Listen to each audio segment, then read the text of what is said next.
Sim, com certeza. Acho que o principal objetivo da palavra é alcançar o maior número de pessoas, né? E que seja bênção realmente, Michael. E para todos nós. Para todos nós. Essa mensagem é uma mensagem que eu já tinha preparado ela há algum tempo.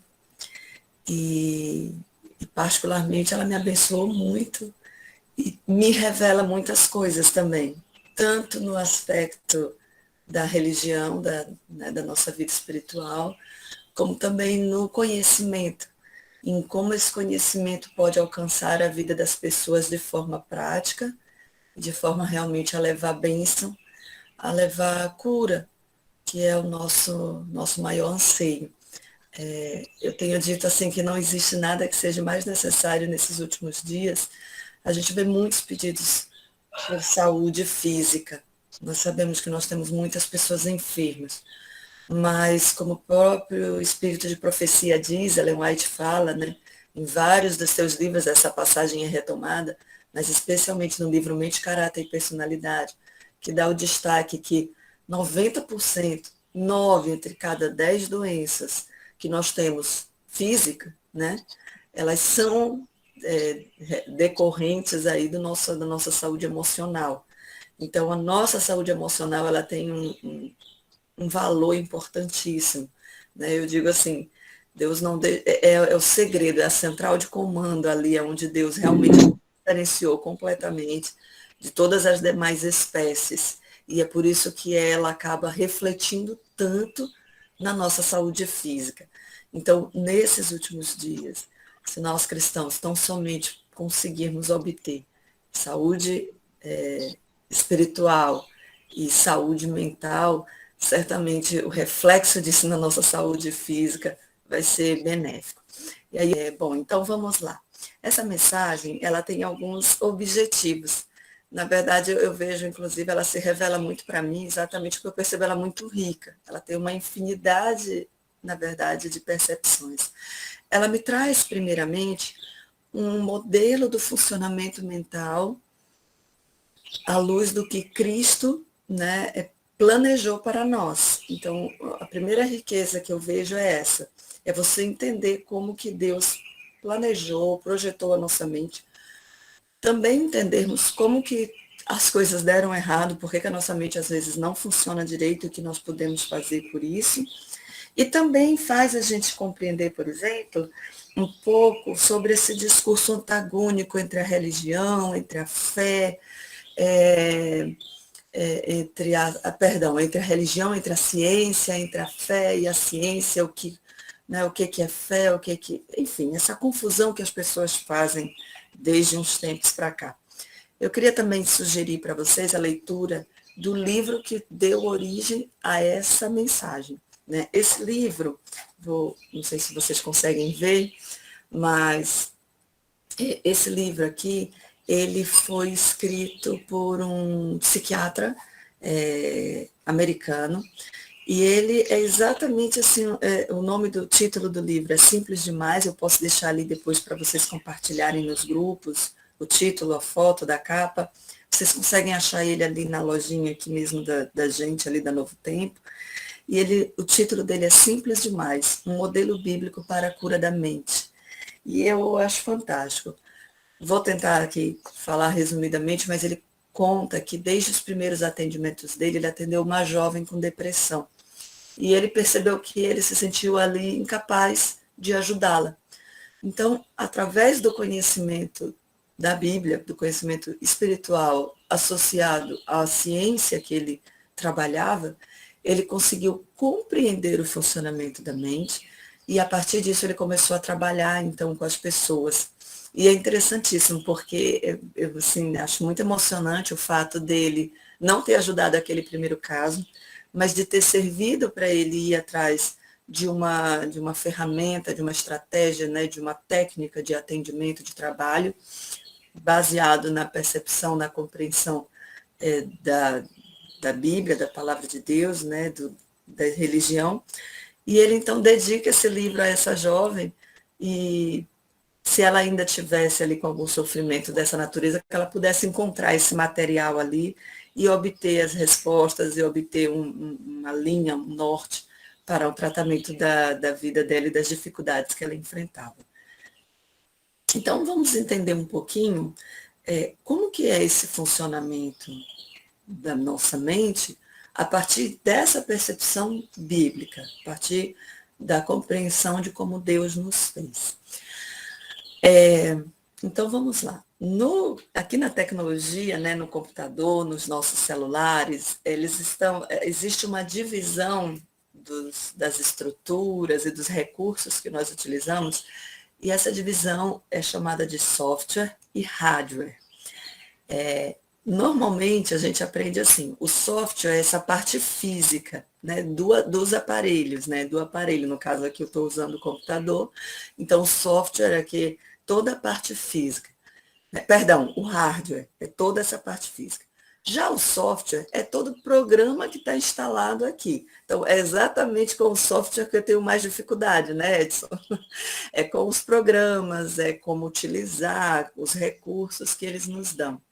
Mais ou menos, se a gente fosse comparar com o celular que vocês estão utilizando, o hardware é essa parte física que você pega, que você está segurando aí na sua mão ou que está encostado aí na sua mesinha em algum lugar.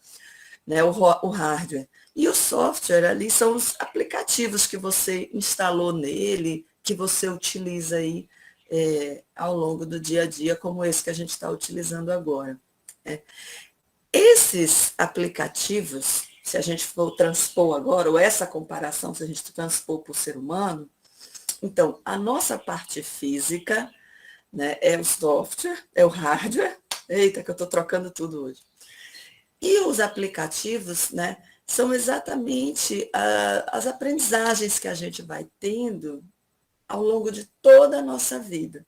É o nosso desenvolvimento psicológico, emocional, são as experiências que a gente vai adquirindo ao longo da nossa vida. Então, desde a nossa infância, se já aconteceu de você precisar usar o celular e ele parar porque está fazendo uma atualização, a mesma coisa acontece com a gente. Ao longo da nossa vida, a gente vai passando de uma fase para outra, então eu digo que a gente vai aí se atualizando.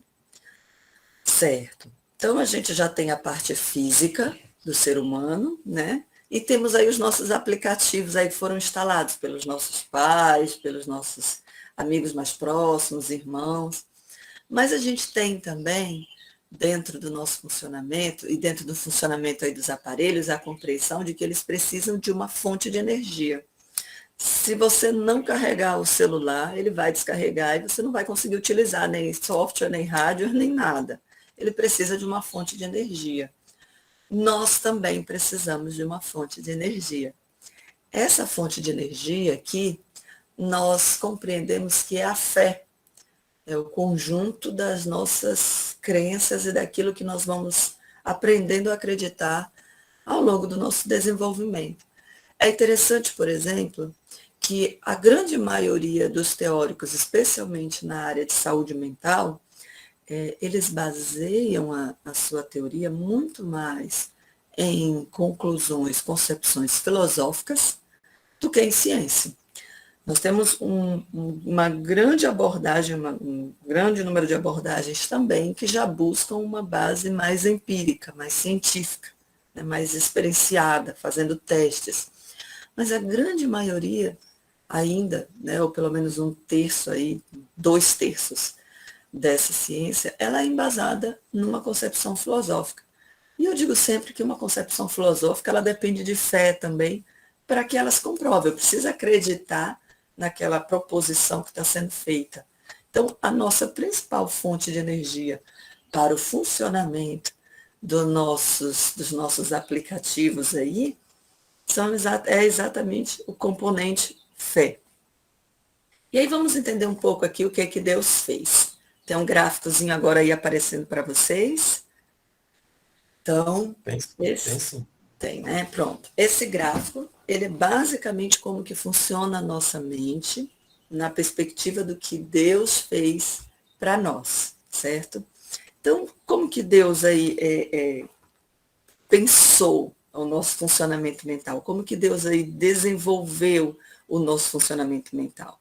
Eu estou pegando aqui o texto, porque eu acho assim fantástico, mas para a gente seguir Eu preciso, às vezes, de alguns textos mais lidos, eu tenho muita dificuldade para fixar, mas eu acho, assim, maravilhoso a gente pensar em tantos versículos que destacam como Deus nos criou de forma maravilhosa, né?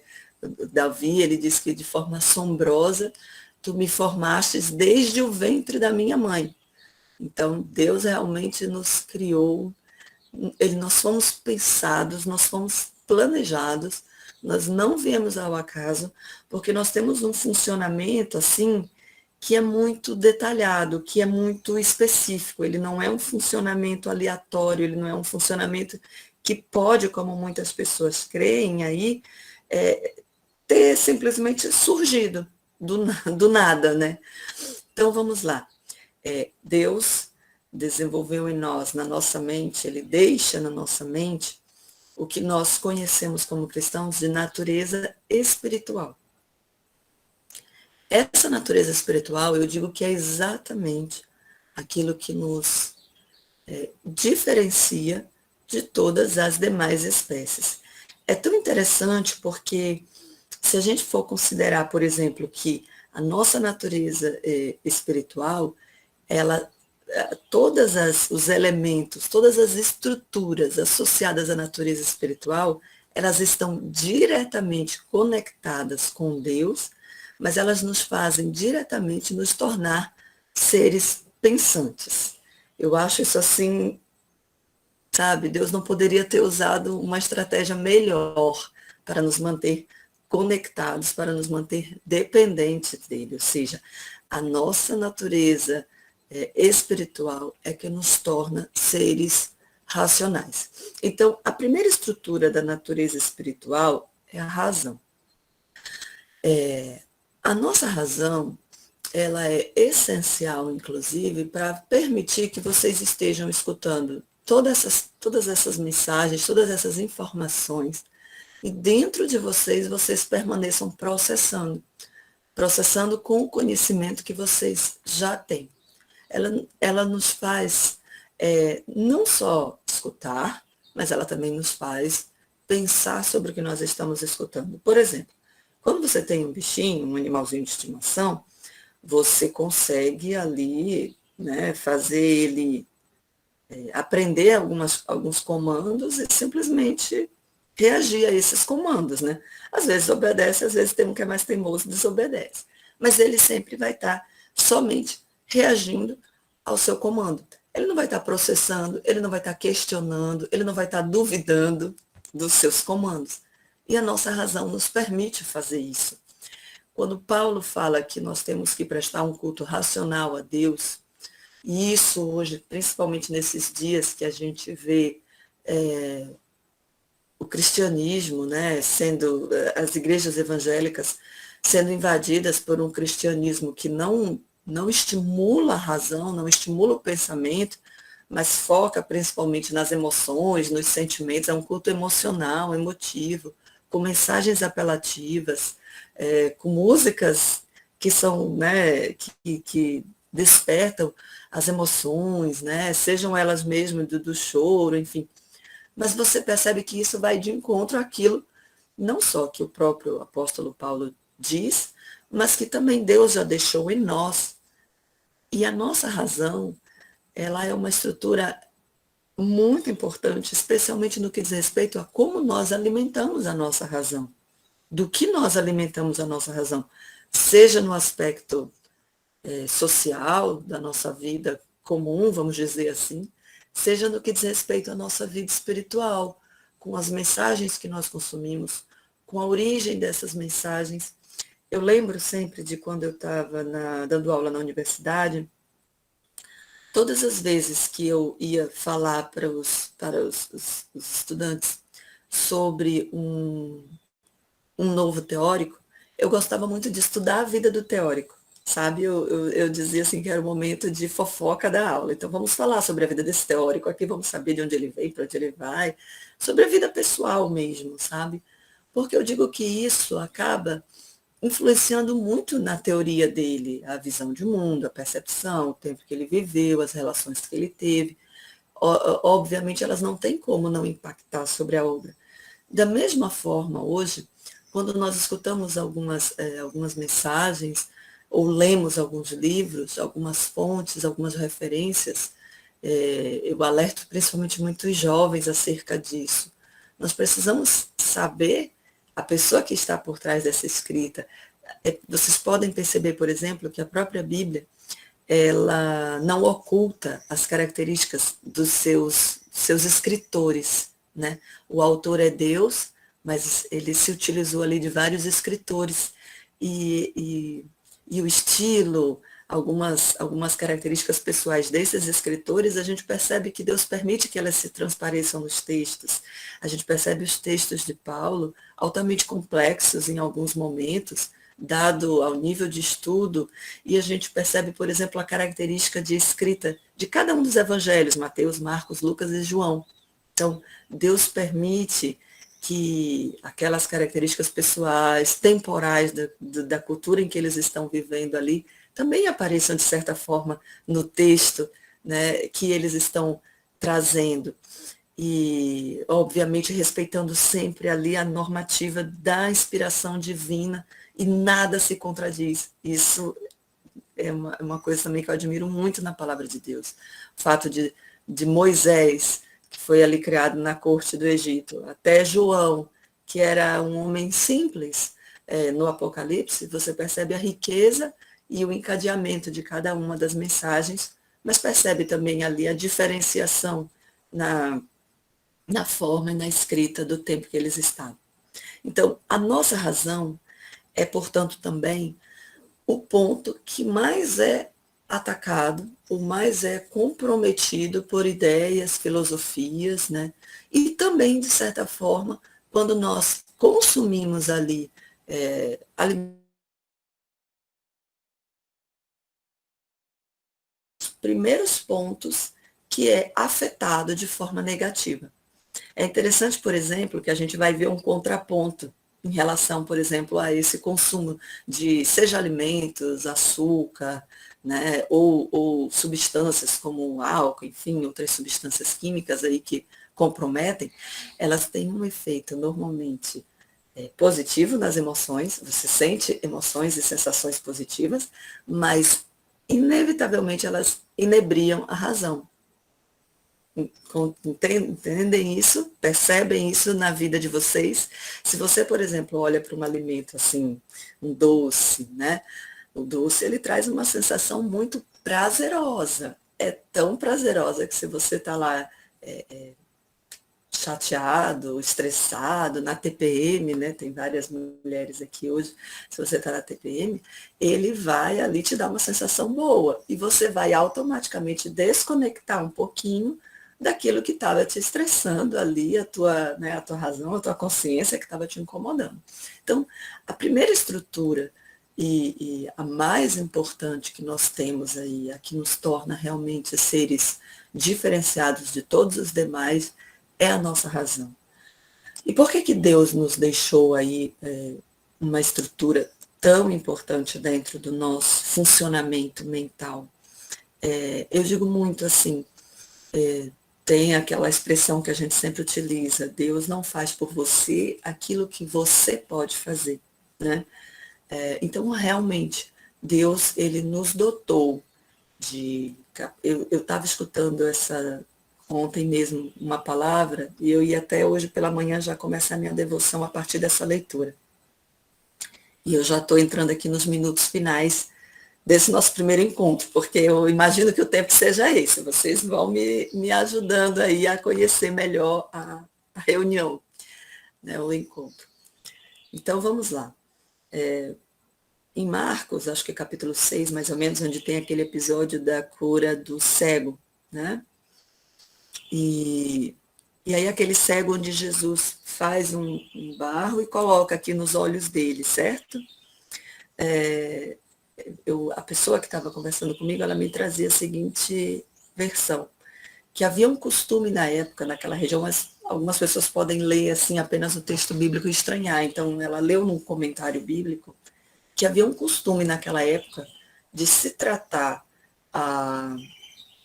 aquela enfermidade, né, da cegueira com a utilização desse barro. né? Era um costume local fazer isso, né? Passar para tratar. Então Jesus faz isso. E ela, inclusive, dizia assim, que quando ela leu esse texto, ela pensou, ué, mas será que Jesus fez? Porque daí ele pergunta para o cego, deu certo? Vocês podem ler esse texto depois. Deu certo? E ele fala, não, eu estou vendo ali uns vultos como se fossem árvores. E eram as pessoas ao redor. Então, Jesus vai agora, coloca a mão sobre os olhos e completa o milagre. Eu digo muito o seguinte, e aí o comentário falava exatamente isso. Jesus faz primeiro aquilo que a ciência ou o conhecimento local fazia para curar aquele homem. Poderia ser que aqueles recursos ali, né, aquela utilização ali que era comum naquela época para curar algumas pessoas, já tivesse realmente curado algumas pessoas, ou tivesse alguma propriedade ali curativa, ou mesmo a origem da doença pudesse ser tratada simplesmente com aquele tratamento natural, vamos dizer assim. Então, Jesus faz isso primeiro e pergunta, você está vendo? Não, não estou vendo. Então agora entra o poder sobrenatural, realmente o poder de Deus, para curar aquele homem. Então, da mesma forma, Deus nos dotou de razão para que muitas coisas que nós podemos fazer, para que muitas escolhas que nós podemos ter através da nossa razão, sejam feitas diariamente em prol da nossa saúde. Existem muitos caminhos que às vezes a gente entra de sofrimento, que eles não são assim castigo de Deus, como se pensou durante muito tempo, né? Especialmente na cultura de Jesus, então se tinha essa compreensão, o doente está doente porque foi castigo de Deus. Às vezes não é o castigo, mas sim as consequências, especialmente no que diz respeito à nossa saúde emocional. Nós temos diariamente a possibilidade aí de escolher caminhos que possam nos trazer sofrimento, ou que podem nos trazer também, nos levar à cura, né? E no que diz respeito a essa mensagem de Marcos 6, imagino que seja capítulo 6, mas a essa mensagem da cura desse cego, procurem no dia de hoje não somente o milagre através do poder de Deus, claro, é isso que nós estamos fazendo aqui em primeiro lugar, mas procure também utilizar, assim como, sabe, eu digo muito que Jesus ele não fez nada à toa. Não teve um momento da vida de Cristo ali que foi, eu vou fazer isso aqui e ninguém vai nem perceber. Não. Todas as coisas que ele fez nos deixou uma lição, um aprendizado, um sentido. Então, eu vi aqui em alguns pedidos, em algumas falas também, né? Uma própria irmã Eliane falou ali, acho que foi a Lourdeni, perdão, que falou sobre indicar o atendimento para algumas pessoas, indicar um tratamento médico, indicar um tratamento terapêutico para algumas pessoas, porque Cristo ele nos mostra, ele nos ensina que se existem recursos que podem nos ajudar, seja para o tratamento já de uma doença que está instalada, ou seja para evitar as doenças, nós devemos fazer. Ele nos doutou disso através da nossa razão. E nós precisamos, a todo custo, a todo momento, utilizarmos de todos os conhecimentos que nós já temos, todas as revelações que nós já temos, para preservar essa estrutura tão delicada, tão preciosa e tão importante que o Senhor nos deixou. Acho que a abertura da nossa mensagem hoje precisava ser assim, precisava ser essa. E vocês já perceberam ali pelo gráfico que nós ainda temos vários pontos que nós poderemos estar conversando aí. Espero que seja importante, que seja de valor para vocês, que possa abençoar a vida, a saúde de vocês e também das pessoas que nós conhecemos e que poderão aí, eventualmente, ser alcançadas por essa mensagem. Amém? Amém, Manu. Você pode nos dirigir a oração, Manu. Vamos orar, então.